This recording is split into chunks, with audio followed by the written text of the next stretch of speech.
back to News Talk, where it is 14 before the hour. We all get feedback at work. Some of it is good, some of it isn't. What you do with the feedback you receive can have a big impact on your career. Mary Abijay joins us now for this week's Friday Focus on You. Our friend Mary is an expert on work-life issues. She's the president of the Career Stone Group. Welcome back. Good to see you. Thank you. It's good to be back. Thanks so much for coming in. Let's talk this time about feedback.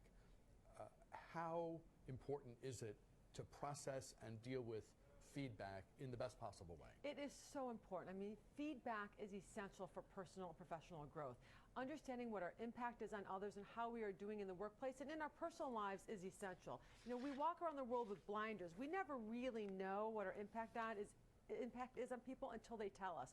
And then when they tell us, we often resist it, or we decline it, or we wall ourselves off for it. And that goes for good feedback as well as bad feedback. So today I brought for you some ways to hear the feedback and process it. And we're talking, I presume, correct me if I'm wrong, about the feedback that comes both in formal terms, perhaps when you sit down with your supervisor or boss and have a structured feedback session, and the sometimes very subtle forms of feedback that come during maybe just on the fly in the course of your day-to-day life in the office. Or the feedback you get from your colleagues and your associates when someone tells you they didn't like the way you did something or your behavior at a meeting. That puts us into a receptive feedback mode, whether we want to receive it or not. Or you walk past the coffee machine and two people are talking about you, and it's not, you know, it's an awkward moment. That's it may be stuff you wish you would heard, but it is, in a way, it's part of the mix. If they say, you know, Bruce really bombed on the Phillips presentation, I don't want to hear that, but it's an insight into what people are saying about me. Yeah, and what happens is when we hear feedback, we have what we call triggers, okay? And there are 3 triggers that keep us from actually hearing feedback. And these triggers are emotional triggers. So they set our mind, you know, and our reptile brain to floating. So the first trigger is that when we get feedback when we think it's wrong. Like that's the cognitive resistance. Oh no, you're wrong. I did great on that project, or you're just wrong. And when people tell us that kind of feedback that we think is wrong, we just wall it off. Instead of being able to understand, well, maybe that's a blind spot, or even if 80% of what they're saying is wrong, there might be that golden nugget of 20% that you really should listen for. So when you get the trigger that they're wrong, I want to really encourage you to dig a little deeper, find out what's going on with that person. You did something that had not a good impact. Unless it really is wrong. I mean, if someone says, I sent you an email and you didn't reply, and you know you did reply, it just went into the spam folder, well, you do have a right to advocate for yourself on facts that are wrong. Of course, absolutely. And in that case, I'd be wondering what's going on with the receiver. If someone said that to you, there's something happening for them, so explore that. But in general, if you hear something that doesn't fit right, step back and say, could this be right, despite my initial opposition to it? Could there be a little nugget of kernel of truth in there? We look for the golden nugget, something that might help me. So that's one, when you just think it's wrong, because don't dismiss it right away. The second trigger that happens is, it doesn't matter what the feedback is, we call this relationship trigger, it's who's giving it to you. So you'll find that you might get feedback from people, my husband, and no matter what he says, I'm going to say, you're wrong, you know? And so what happens there is we need to be able to separate the giver of the feedback from the actual feedback. I know. All right, the third feedback that we resist, the third trigger is, we call this the identity trigger. And this is when the feedback that you receive messes with the story you have about who you are.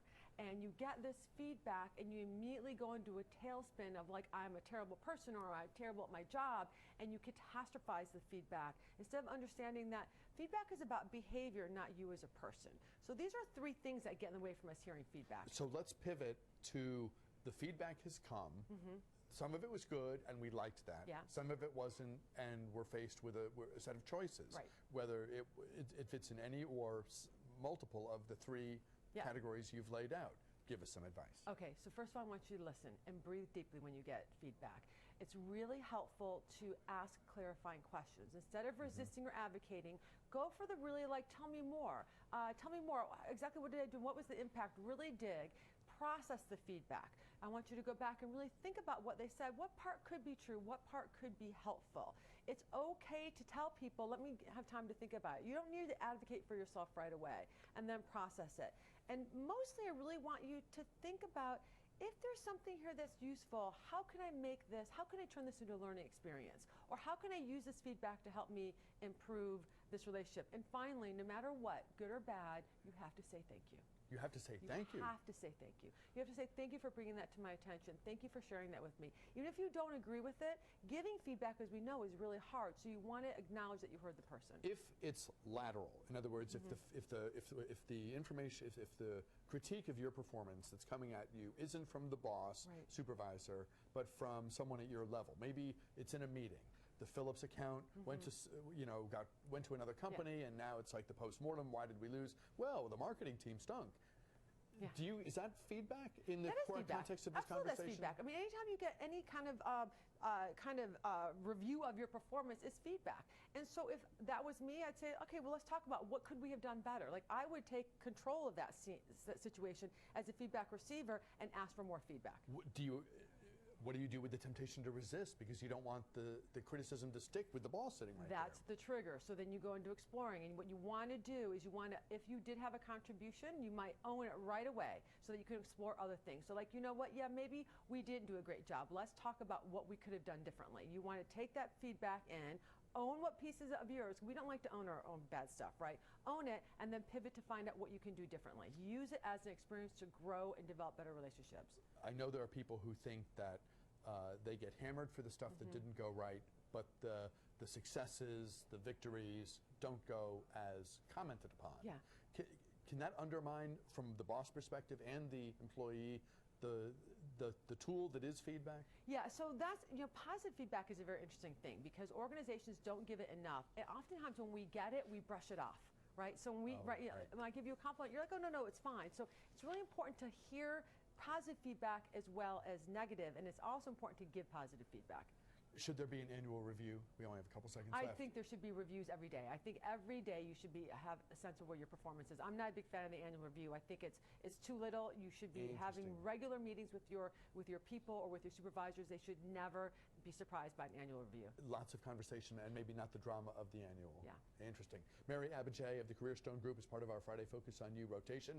We will see you, of course, here next month. Look forward to that as always. See you in March. Thank you, Mary. We're back with a program note after